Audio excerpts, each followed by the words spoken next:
Muy buenas tardes a todas y todos en esta séptima entrega de Reflexiones al Atardecer, un programa de la Universidad Nacional de Rosario, producido por la Dirección de Comunicación Multimedial, el Instituto de Cooperación Latinoamericana y toda el área de internacionalización para toda América Latina. Se llama Reflexiones al Atardecer e intentamos pensar este presente construyendo el porvenir. Le agradecemos, como siempre, a toda la red audiovisual universitaria de la Argentina que retransmite este programa. Le agradecemos a los amigos de distintos países latinoamericanos que también se suman a través de las redes sociales.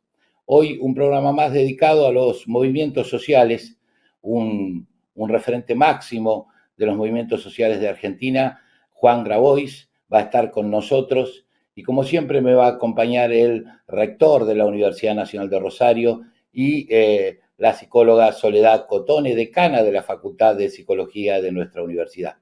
Como siempre, para comenzar, le vamos a dar paso a nuestro rector, Franco Bartolacci, para que le dé la bienvenida a nuestro invitado.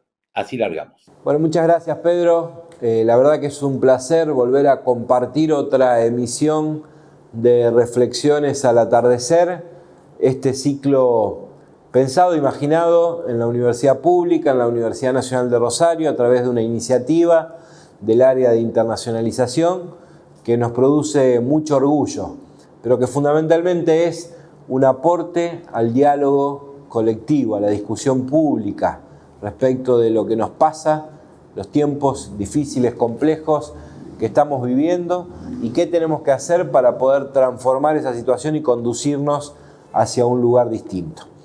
Esto lo hacemos convocando a grandes referentes de nuestro país, la región y el mundo para que nos ayuden a pensar estos tiempos convulsionados. Personalidades que han tenido un compromiso destacado de vida, que su vida ha sido un testimonio, pero que además son referentes ineludibles en algunos temas sensibles y centrales de la agenda pública contemporánea. Hoy tenemos el enorme placer de recibir a Juan Grabois, así que en nombre de la Universidad Nacional de Rosario, Juan, agradecerte mucho la predisposición para poder promover este diálogo, para poder encontrarnos al menos a través de esta pantalla en estos tiempos de virtualidad. Todos saben que sos una referencia ineludible en la Argentina de hoy, que sos una de las figuras disruptivas de la política argentina a partir de tu construcción y acumulación en el campo de los movimientos sociales, y tenemos además en la Universidad Nacional de Rosario un particular interés por asumir esta agenda y por hacerla propia. Habíamos pensado incluso para este año convocar a un gran congreso mundial. Teníamos previsto contar con tu presencia en la ciudad de Rosario para poder problematizar cuál es el rol de los movimientos sociales en su vínculo con la universidad, qué es lo que debe hacer fundamentalmente la universidad para abrir sus puertas a los movimientos sociales y construir una agenda de trabajo colectiva. Tenemos la expectativa, por supuesto, de poder hacerlo en los próximos meses, cuando podamos empezar a recuperar de a poco la presencialidad. Seguramente el 2021 será el año para facilitar ese encuentro, pero mientras tanto no queríamos dejar de convocarte para poder pensar estos tiempos con vos, que sos una referencia ineludible para poder hacerlo. Nos va a acompañar también Soledad Cotone, la colega decana de la Facultad de Psicología, una gran amiga, pero a su vez también y sobre todo una gran referente para hacer un aporte en este debate y en esta discusión. Así que darte la bienvenida, Juan, decirte que es un placer para nuestra universidad contar con tu palabra y comprometernos nosotros a llevar adelante esta agenda de discusión, pero fundamentalmente de trabajo, en tiempos donde la universidad debe comprometerse más allá de lo que dicen los reglamentos, más allá de lo que dice su misión, para poder hacerle un aporte a la gente que la está pasando realmente muy mal, y comprometerte a vos a que cuando podamos generar ese encuentro presencial para pensar el rol de la universidad pública en su vínculo con los movimientos sociales y cómo hacemos de la universidad cada vez menos un palacio de saberes clausurados, podamos tener tu presencia entre tantas y tantos otros referentes de movimientos sociales de nuestro país, la región y el mundo. Gracias, Franco. Te agradecemos, como siempre, tu apoyo y tu trabajo y tu participación aquí en Reflexiones al Atardecer. Está Soledad Cotone. Buenas tardes en este atardecer latinoamericano, Soledad. Un gusto enorme compartir la pantalla con vos. ¿Cómo estás? Y contento con este invitado del día. Hola Pedro, bueno, hola Franco, hola Juan, un enorme placer que estés en esta tarde reflexionando con nosotros. Es importante, digamos, este tiempo que nos estamos dando desde la universidad para reflexionar sobre el rol de los movimientos sociales y por eso querría empezar pidiéndote si podés darnos una reflexión sobre la actualidad, sobre en el escenario actual que estamos atravesando, cómo pensás el lugar de los movimientos sociales y fundamentalmente en perspectiva de construcción de futuro, de un porvenir, cómo ves ese hacer de los movimientos sociales para ese porvenir. Bueno, muchas gracias por las palabras de todos. Buenas tardes. En primer lugar, me gustaría destacar que la Universidad de Rosario y el movimiento cartonero están avanzando en un trabajo conjunto y eso me parece auspicioso en el sentido de lo que planteaba el rector. La situación actual yo la veo catastrófica, es decir, un salto a lo desconocido. Creo que a veces no tomamos dimensión de lo que está sucediendo y lo que vamos a vivir los próximos meses y años, aún en el escenario de que después de el COVID-19 no venga el COVID-20. Yo no sé si nos vamos a poder encontrar en el 2021 presencialmente con mucha facilidad, porque creo que estamos entrando en una era de tragedias.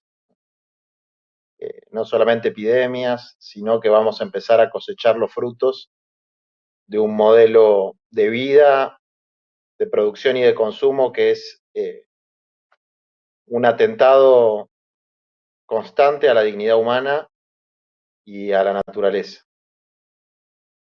En ese marco, hoy estamos en una situación, sobre todo en las barriadas, que es lo que por ahí más conozco, de economía de guerra. Es decir, psicológicamente, ¿no? Ya que estamos con la rectora decana de psicología,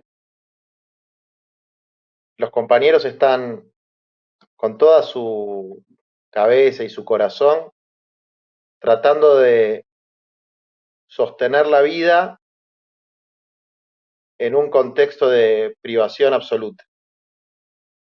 Quienes viven al día, quienes no tienen un salario fijo, hoy no tienen posibilidad de obtener sus ingresos en la economía popular. Y están resistiendo con los alimentos que logramos que el Estado nos dé, produciendo con esa mercadería y un poco de magia viandas y raciones para cientos de miles de personas y de familias. Y en ese marco de economía de guerra, la gente se la banca. Pero termine esa situación psicológica, la gente no se la va a bancar más.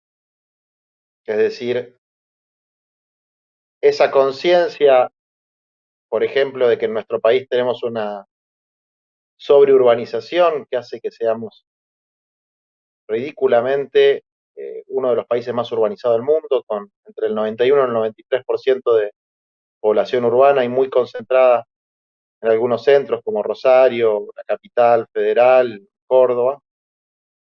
Se siente doblemente en las barriadas donde quédate en tu casa es un eslogan inviable. Entonces, eso va a derivar muy posiblemente en un proceso de ocupación de tierras que cuando no tiene ningún grado de planificación termina reproduciendo una precariedad en el ambiente, en el hábitat, que es muy dañina. En términos de ingresos, la criminalidad se va a multiplicar y la conflictividad social posiblemente también. Este panorama creo que es un panorama que se va a evidenciar en muchos países del mundo y no hay una vía de salida superadora porque los dirigentes políticos no actúan y los intelectuales no piensan. ¿A qué me refiero con esto? Creo que tuvimos, si se quiere, este signo de los tiempos, este aviso para sacarnos del piloto automático, de pensar adentro de la caja, de la pecera, y que reincidimos en intentar de encontrarle parches a algo que así como está no tiene arreglo. Cuando lo planteo así como trágicamente, primero porque veo eso, veo que va a pasar eso, que vamos hacia ese escenario, y además porque tengo todavía una pequeña esperanza de que al menos en nuestro país, donde hay condiciones políticas y culturales para enfrentar la situación que se avecina de una manera un poco menos inhumana, tengo esperanza, decía, de que haya un clic y se empiece a desarrollar un programa de reconstrucción. El programa de reconstrucción no existe. Si vos le preguntás hoy a cualquier dirigente importante del gobierno nacional qué vamos a hacer los próximos 3 años, más que palabras de esas que se lleva el viento, no hay. Ni siquiera creo que haya un buen plan de transición para los próximos meses. Y lo digo con mucho pesar porque quien les habla, que no tenía participación en política partidaria,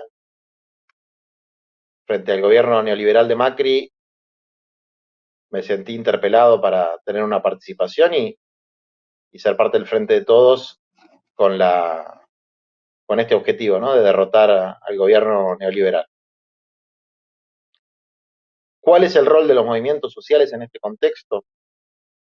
Yo creo que tenemos dos tareas. Una primera tarea es generar un pacto puente hasta que se pueda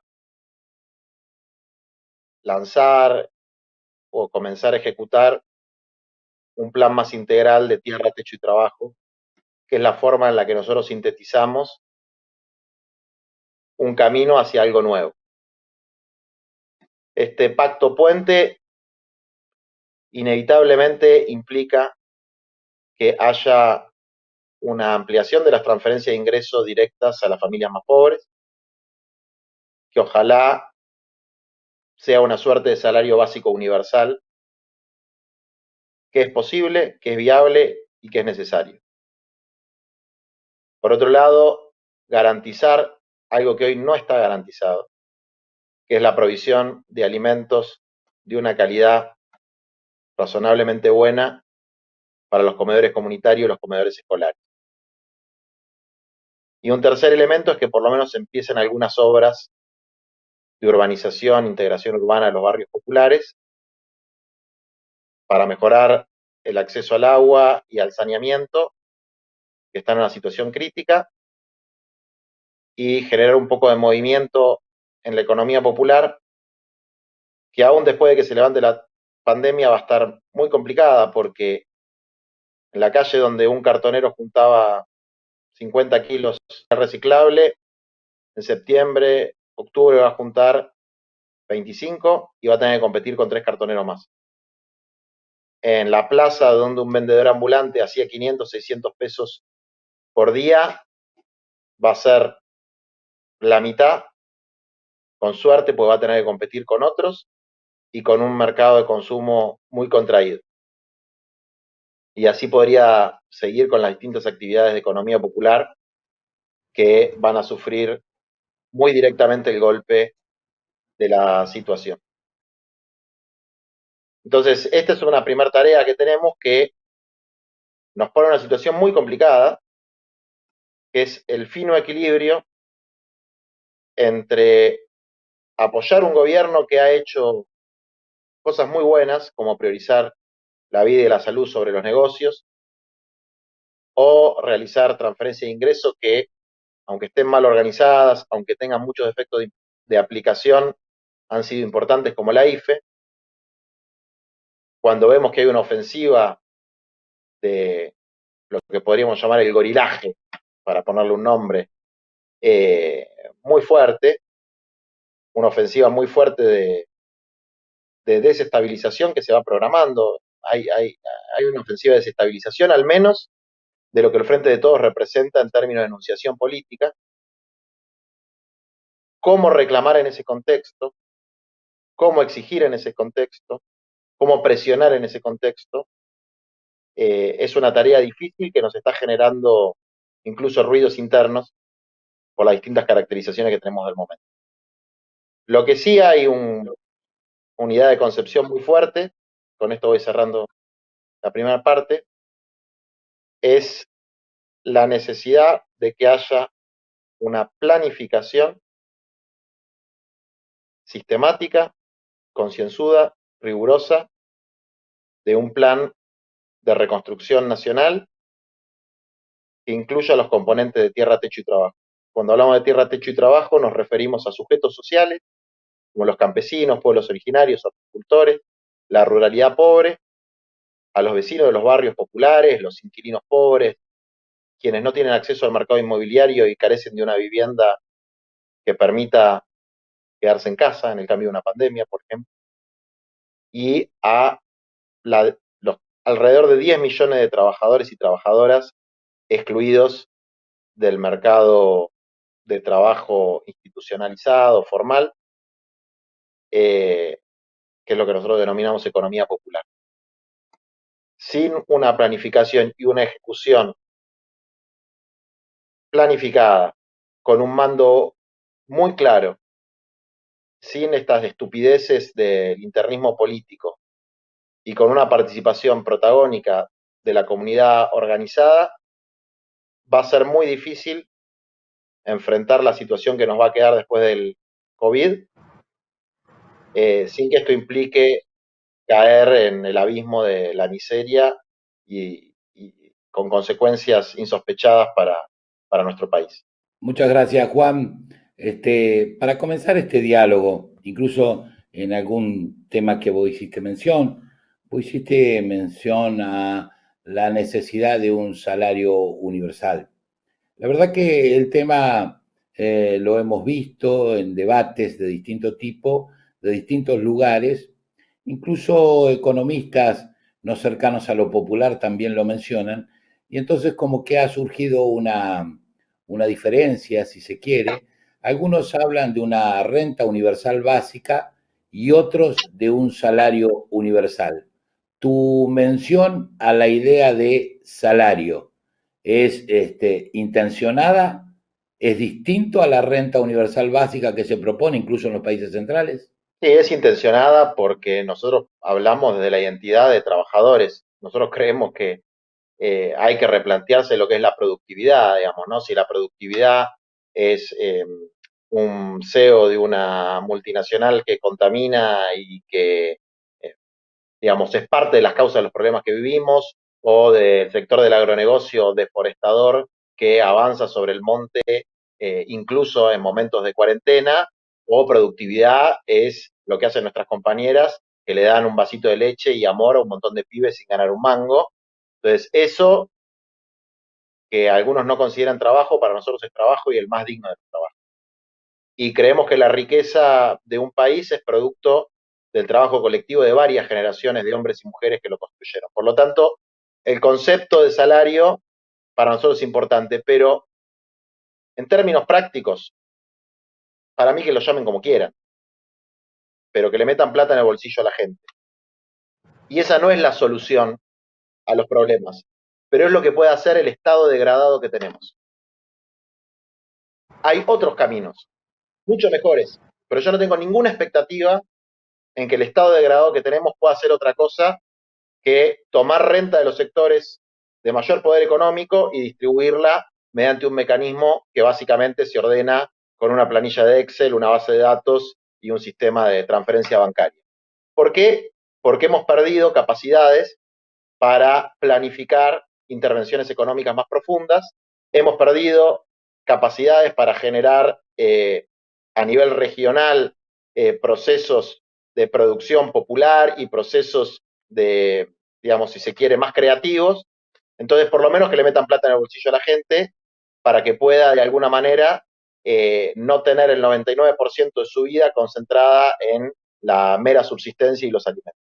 Entonces, ahí hay un tema en el que yo creo que, por lo menos yo no quiero invertir más energía cognitiva, digamos, en discutir eh, cuestiones semánticas, ¿no? Porque es una discusión de plata, de esto, digamos, ¿no? Entonces, ¿qué sí discutir? Que no sea familiar, sino individual, porque con los planteos de ingreso familiar, a los más vulnerables, a los que están más jodidos, sobre todo a las mujeres, que en muchos casos están separadas y con los pibes a cargo, y que el Estado en el siglo XXI de la deconstrucción y los derechos de todos y todas y todes, sigue pensando que una familia es lo que dice la base de datos del ANSES, digamos, ¿no? Entonces, papá, mamá y los dos hijos, no existe eso. Entonces, tiene que ser individual, entre 15 años donde no estás cubierto por nada, que te transfieran lo suficiente para la canasta básica alimentaria. Y de ahí vamos para arriba, pensando en otras cosas. Ahora, esta cuestión, que por eso el marco de un pacto puente, es decir, no cubre ni el 10% de nuestras expectativas, esto es una condición para garantizar algunos niveles de paz social, ¿no? Como dicen los negros en Estados Unidos, un lema, ¿no? No justice, no peace. Es decir, si no hay niveles de justicia social elementales, no va a haber paz social en la Argentina. Y eso es una cosa de la que no hay conciencia. Porque a veces parece que con la buena onda de los dirigentes, con una determinada administración de gobierno, se resuelven los problemas, y eso no es así. Entonces, acá hay una primera tarea que no es ninguna revolución que haya un salario básico universal, pero que es una forma de resolver hoy la emergencia producto del virus neoliberal y del nuevo virus que es la pandemia. En ese sentido, Juan, me gustaría preguntarte, ¿vos crees que los movimientos sociales pueden ser portadores de un nuevo modelo social, político, cultural? Y también ahí articularía, porque vos traes el lugar de las mujeres y claramente disputar una referencia donde ubicar un modelo familiar que ya las mujeres venimos fuertemente cuestionando. Bueno, ¿cómo pensás en ese, si crees que realmente son portadores de un nuevo modelo social, el lugar y el aporte que han hecho las mujeres en los movimientos sociales? Bueno, los movimientos sociales tienen eh, alma de mujer y cara de varón, y voz de varón. Y eso tiene que ver con las injusticias ancestrales eh, que han sufrido las mujeres, sobre todo las mujeres más pobres. Lo que yo creo que se ha instalado con mucha fuerza es que hay una situación de violencia sistemática y eso se instaló con fuerza en toda la sociedad, en todos los sectores sociales. Pues hay agendas que son agendas de una clase y que no tienen la misma permeabilidad en otra clase. Y después hay mucho chamullo en todo. Es decir, un registro por acá, un reconocimiento político por allá, pero a la hora de los bifes, que en el sistema capitalista se llama plata, no hay un mango para hacer ni los refugios para las compañeras que están sufriendo situaciones de violencia terribles, ni para reconocer a las compañeras que están sosteniendo un barrio entero con un comedor comunitario. Sobre la capacidad de los movimientos populares de ser portadores de una nueva vida, una nueva realidad, está verde el tema todavía. Es decir, hoy los movimientos populares somos una trinchera de resistencia frente a la realidad objetiva que nos avanza todo el tiempo. Yo sí creo que el factor más dinámico en la lucha por el cambio social son los pobres y los excluidos. Que la construcción de un poder o de un contrapoder frente a la hegemonía de un capital depredatorio y excluyente, esa construcción de contrapoder se va a producir Juan, creo que se ha sectores cortado tu audio. excluidos de todo. Cortado tu audio.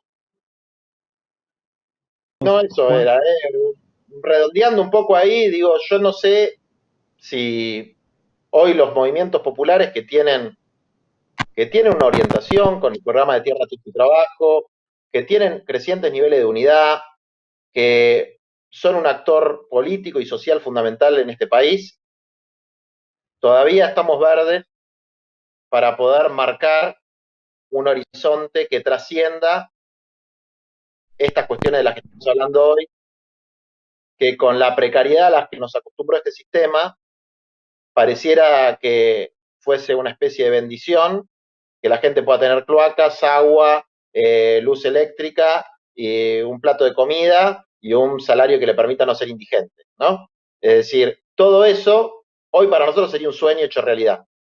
Y todo eso debería ser algo que esté garantizado desde el día que naciste. Eso no es una nueva sociedad. Eso es no caer en no quiero usar la palabra barbarie, pero en la indignidad absoluta como sociedades, ¿no? Y en esa trinchera estamos. Es decir, en una trinchera que está muy por detrás de algo que uno pueda llamar una aspiración humana que permita una esperanza de futuro mejor. Está claro la tarea de resistencia de los movimientos sociales y tal cual vos la describís. Ahora, ¿cuál sería la relación, uno podría decir, en el concepto amplio de política? Los movimientos sociales construyen colectivamente la política todos los días. Ahora, no es menos cierto que sería bueno escuchar tu reflexión en torno a cuál es la relación o cómo ves la perspectiva de la relación entre los movimientos sociales, movimientos populares y los partidos políticos. Preguntarte si los movimientos sociales y populares desean una representación política, desean sustituir a los partidos políticos, porque en función de eso viene quizás, tal vez la pregunta inicial, pero la podemos hacer al final, ¿cuál es tu concepción de democracia? ¿Cómo conciben la democracia? Porque en definitiva me da la sensación de que es lo que está en juego. No le hemos encontrado el agujero al mate ni en la Argentina ni en ningún lugar de Latinoamérica al vínculo entre el territorio, los movimientos populares y las superestructuras político-institucionales. Porque oscilamos entre una especie de auto estilo Toni Negri, ¿no? De que el poder no se toma, sino que se construye, una suerte de autonomismo basista y una asimilación total al sistema. Es decir, nos cuesta encontrar un equilibrio entre la lucha político-institucional y la razón de ser de los movimientos sociales, que es una transformación profunda, no ser una contención. Nosotros no estamos para contener, sino para transformar. La democracia liberal burguesa que rige el destino del mundo en este momento, en mi opinión, está absolutamente agotada. Es decir, es un no es poder, no puede hacer nada, no puede comprar alimentos. El Ministerio de Desarrollo Social de la Nación no puede comprar alimentos. No puede urbanizar barrios. No puede crear lotes con servicio. No puede construir una cantidad razonable de viviendas. No puede hacer lo que decía Alberdi, que era gobernar es poblar, ni lo que decía el general Perón, que era gobernar es crear trabajo. Es decir, la política no gobierna. Es casi una representación teatral de la administración de lo existente. ¿Cuál es el nuevo modelo político que va a venir? Yo no lo sé, pero las alternativas que veo son todas malas. O una dictadura de mercado neoliberal, salvaje, con no meramente formal, o una suerte de bolsonarización autoritaria que también refuerza los sectores económicos. Desde luego, nosotros creemos en que el vínculo entre el Estado y la comunidad organizada, en el marco de un proyecto de país, que tiene que ser claro, que no puede ser eslogan, que no puede ser únicamente un decálogo de buenas intenciones y de frases políticamente correctas, que tiene que tener objetivos y metas físicas muy, muy claras, es un camino posible. Pero es un camino que yo veo lejano y que creo que, como pasó en algún momento de la historia del siglo XX, los sectores del poder no ceden si no ven una amenaza a sus intereses. Y hoy esa amenaza no la representa nadie. Juan, cuando empezaste planteabas un panorama muy complejo, de mucha crisis, y fundamentalmente decís que esto es consecuencia de lo que hemos producido en consumos, en el modo de este capitalismo extremo. Quisiera preguntarte específicamente si para vos movimientos sociales y capitalismo son incompatibles o qué articulación es posible cuando pensás en un universo de trabajo, en un universo de un plan además donde se ubique tierra, techo y trabajo, que es lo que vos estás proponiendo. Los movimientos sociales somos producto de la degradación social y del capitalismo. Es decir, hay una dialéctica ahí que funciona y que opera con claridad. El capital se concentra, destruye la fuente de trabajo a través de la aplicación de las nuevas tecnologías en función de la ganancia y se extiende el mundo de los excluidos del mercado laboral, del mercado inmobiliario, de la ruralidad, y una parte de ese mundo queda dispersa y otra parte se organiza en movimientos populares y pelea por sus derechos. Entonces, en un programa transicional hacia algo distinto, donde haya tierra, techo y trabajo, desde luego es un esquema en el que tiene que haber sectores del capital integrado. Pero yo creo que es interesante aprovechar un espacio de reflexión que, como decían al principio, no es coyuntural, para reafirmar algo que me parece importante transmitirlo, sobre todo a la juventud, que acá no hay un problema de modelo, acá hay un problema de sistema. Y el sistema tiene un eje de rotación que es la ganancia. Hasta que el eje de rotación deje de ser la ganancia y pase a ser otro, estas cosas se van a ir empeorando. Y nosotros no vamos a poder salir de una fase de resistencia. Sí creo que en el proceso de mejorar la vida en el aquí y en el ahora, en la obtención de conquistas económicas, de conquistas sociales, de conquistas en términos de vivienda, de acceso a la tierra, se va construyendo lo que nosotros llamamos poder popular, que es esta capacidad que tienen las mayorías, sobre todo los más pobres, para poder imponer alguna de sus reivindicaciones. Porque por lo menos en mi corta experiencia, las cosas que se conquistaron o luchando o porque algún sector de la política interpretó cómo sonaba la música y la necesidad de lograr, si se quiere, mayores niveles de cohesión social a través de la redistribución de la riqueza. Pero con el silencio y con la desmovilización siempre hemos retrocedido, ¿no? Entonces creo que sí, todos los proyectos de mejoramiento de la calidad de vida de nuestros compañeros, compañeras, de nuestro pueblo, son fundamentales, tanto por sus resultados inmediatos como germen de la construcción de un contrapoder que pueda proponer una alternativa con posibilidad cierta de realización. Porque hoy tal vez nosotros podamos pensar en un programa que le cambie la vida a nuestra gente, que garantice la salud, que garantice un montón de cosas. Pero no existe el poder para llevarlo adelante. Si con cualquier pequeño rasguño a los intereses de los sectores privilegiados y las élites, las reacciones son brutales. Y el campo popular, los pueblos, tienen una mínima capacidad de defender sus agendas y sus proyectos de cambio, digamos, ¿no? Eso lo podemos ver con mucha claridad en América Latina, en Bolivia, en Ecuador, en Brasil, donde lo que ha sucedido fue la destrucción de derechos y se ha evidenciado una enorme debilidad en la capacidad de reacción de los pueblos.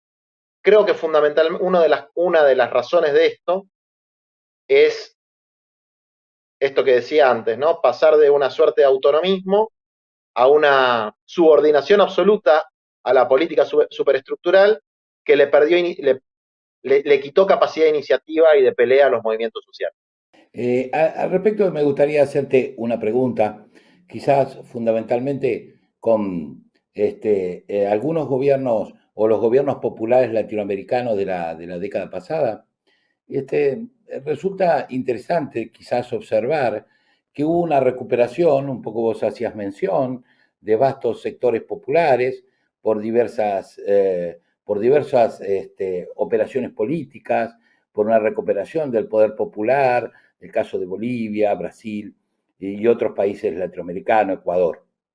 Ahora bien, eh, da también la impresión en los procesos electorales posteriores que muchos sectores que habían sido, si se quiere, recuperados por el poder popular, emergen como subjetividades individuales y esas subjetividades individuales terminan metabolizando neoliberalismo, ¿no? Es decir, es como aquel político que decía, le hemos dado mucho a los jubilados, hemos reconocido a los jubilados, pero los jubilados no terminaron votándonos.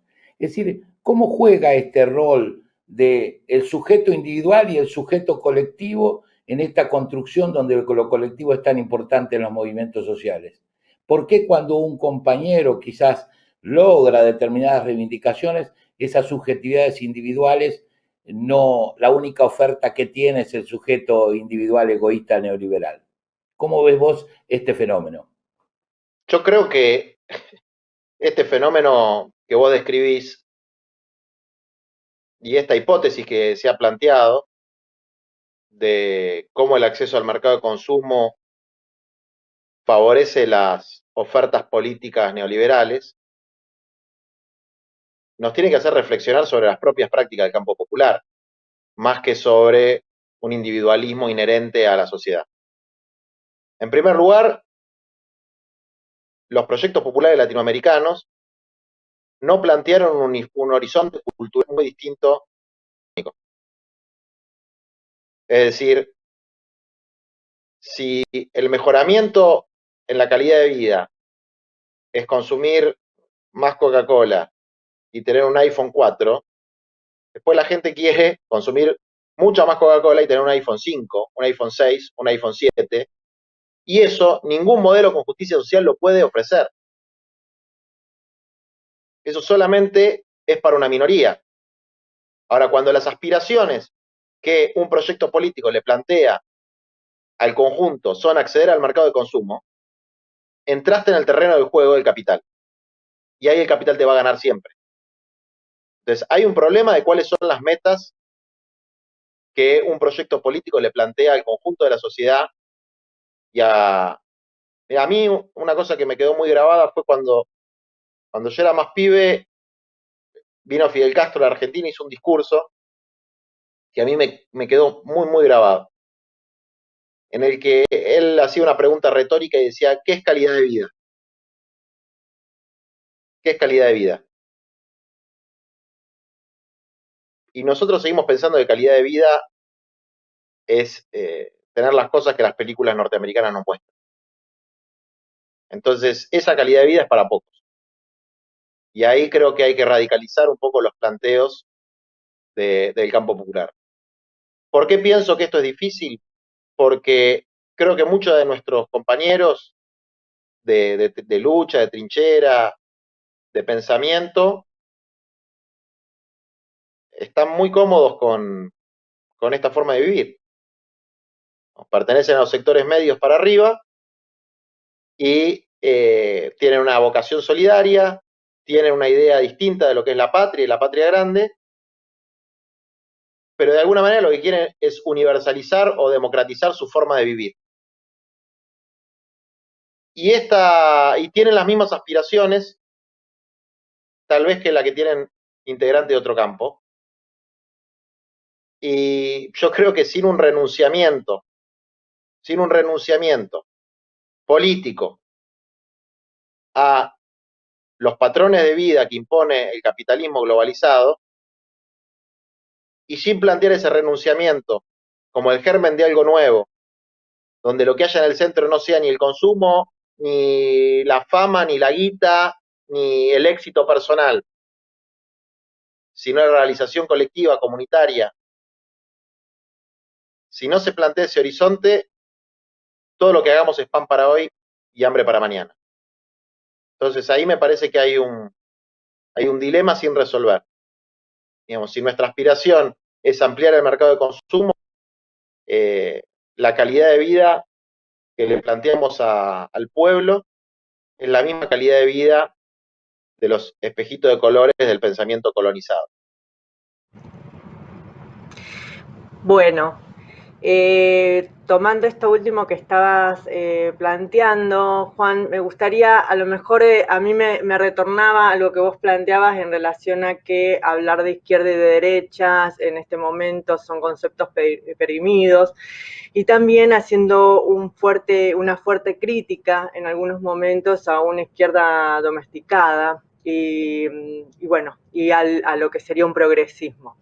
En ese sentido, me gustaría ver si podrías traer algunas reflexiones sobre cómo se darían estas nuevas disputas y fundamentalmente, tomando lo que vos decís, es si nuestra patria grande, si nuestra América Latina nos puede ofrecer otros modos de pensar lo que sería una calidad de vida o de construir Bueno, calidades de vida.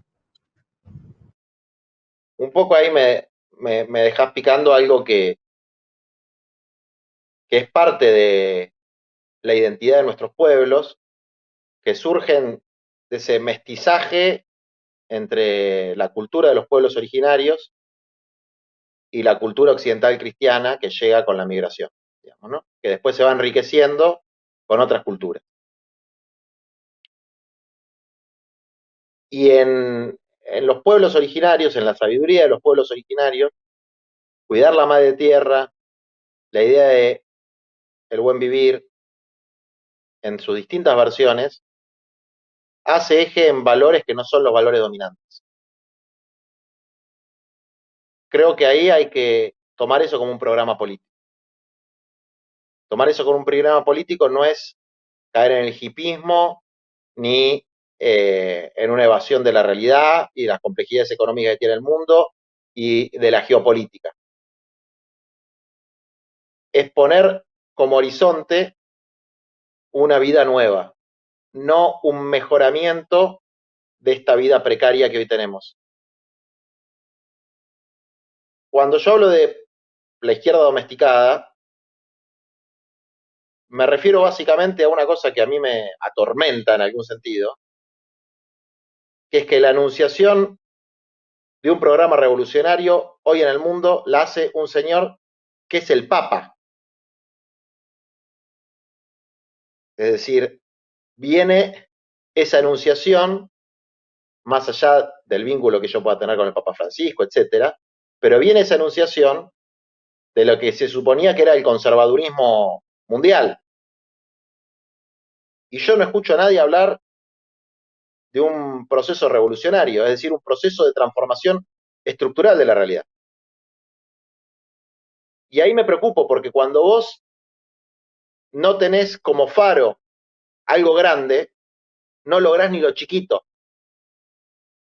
cuando no tenés una perspectiva más amplia que la mera administración de lo existente, no lográs ni siquiera administrar bien lo existente, porque no tenés motivación trascendente al diseñar el camino que como dirigente, que como movimientos políticos o movimientos sociales, le estás proponiendo a la base social que padece las injusticias, las desigualdades y las exclusiones y las violencias de este sistema.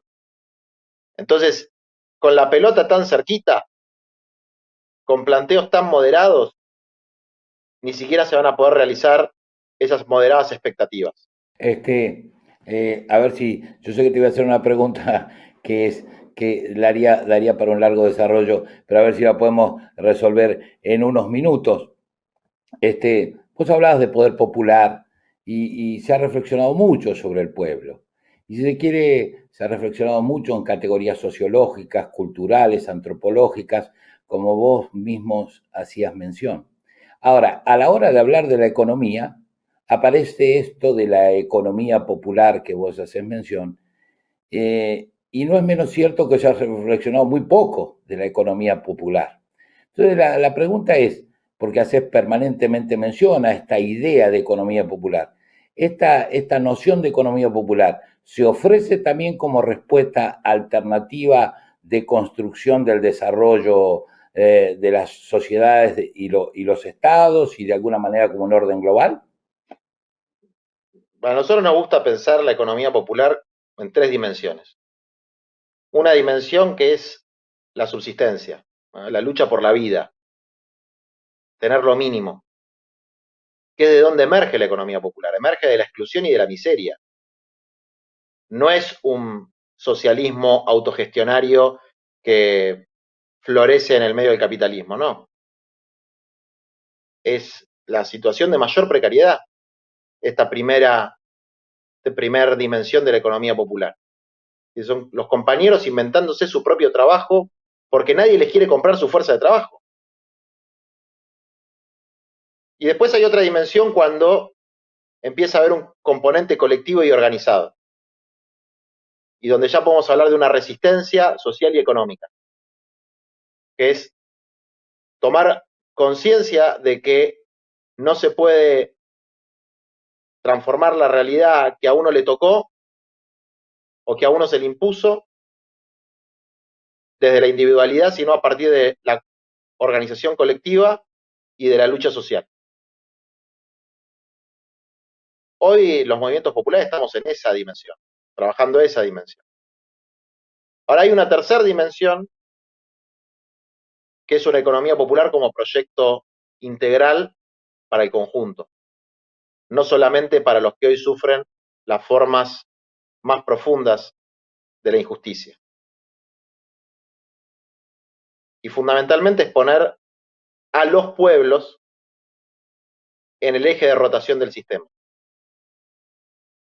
Y eso requiere poder. Poder desde abajo y poder desde arriba. El poder como capacidad de transformar la sociedad y la vida que permita planificar, y yo creo que la palabra planificación es esencial porque ha sido una de las blancos del neoliberalismo, que la planificación era algo malo, para poder planificar los aspectos base que hacen a la posibilidad de desarrollar la vida, y como dice no el manifiesto comunista, sino la Declaración de Independencia norteamericana, que los seres humanos puedan buscar la felicidad, que tengan el derecho a buscar la felicidad. Para eso hay que poder planificar, y hay que poder planificar que lo esencial, que no es el consumo o el consumismo, sino la tierra, el techo, el trabajo, la educación, el acceso a la salud, que eso esencial esté fuera de la lógica del mercado. Y ahí entra lo público, entra la estatalidad, entran todos aquellos elementos que han sido degradados por el proceso Juan, que se inicia en el 76 en nuestro país. discúlpame que te corté, ¿el mérito también entra? El mérito no explica ninguno de los fenómenos sociales que se producen en el mundo. No explica ni la pobreza ni la riqueza. Es un relato para tratar de buscar una justificación a el éxito de los ganadores. Y la palabra éxito está ligada a otra palabra que es incentivo, ¿no? Y el incentivo material es como, la palabra incentivo viene de unas flautas que usaban en la antigüedad. Te hace bailar al ritmo de un canto de sirenas, que es el factor de mayor atracción del sistema. Entonces ahí hay que dar una batalla cultural. Me quedan solamente 4 minutos. Te pediría un cierre de reflexión, las damas primero, a vos Soledad, después a Juan, para toda la audiencia de Argentina y América Latina que nos sigue. Me conformo con 2 minutitos cada uno. Bueno, gracias Pedro, gracias Juan también. La verdad es que me quedo con muchas cuestiones para seguir reflexionando. Creo que es fuerte la apuesta que estás planteando en relación a la planificación. Es fundamental. En ese punto también adscribimos con estos espacios de poder generar reflexiones que nos permitan armar planificaciones futuras, no desde lo que podamos planificar en este presente, son condiciones para poder armar algo en nuestro futuro. Creo que es muy, pero muy importante lo que estás trayendo en relación a la recuperación de los modos de vivir de nuestra América Latina y fundamentalmente que esos modos de vivir no pueden quedar supeditados al mercado. Con eso plantearía algunas de las cuestiones que me quedan resonando y por supuesto creo que cuando podamos volver a encontrarnos seguir profundizando en este plan nacional que venís a proponer. Gracias. Adelante, Juan. Yo para cerrar, más allá de las discusiones más prospectivas sobre el futuro de la humanidad, sobre las cuestiones estructurales, sistémicas, quería proponerles pensar en 3 tareas que son inmediatas. La primera es una salida digna de la cuarentena y la pandemia, que garantice que todo el mundo tenga ingresos para vivir.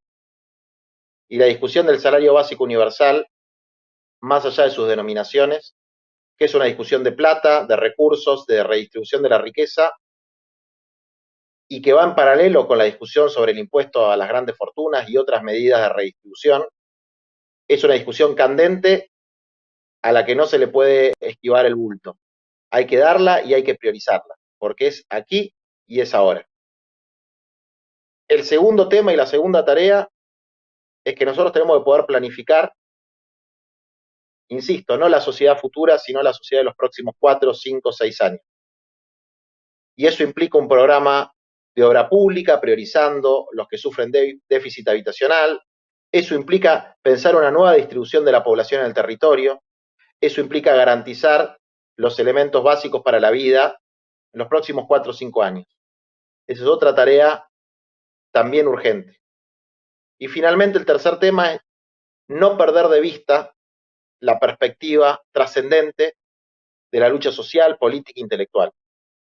No perderla de vista, no ahogarnos únicamente en las discusiones coyuntura o del mediano plazo, sino poder dar esas discusiones de la coyuntura y del mediano plazo con una perspectiva más amplia y con la esperanza de que tal vez en algunos años o en algunas décadas la humanidad pueda alumbrar algo mejor a este sistema en el que vivimos hoy. Muy bien, hasta acá llegamos en Reflexiones al Atardecer. Muchísimas gracias, Sole. Muchísimas gracias, Juan. Gracias por haber compartido esta tarde y esta tarde latinoamericana de reflexión con todos los que nos siguen en los distintos países. Le agradecemos mucho a los seguidores y nos volvemos a encontrar la semana que viene.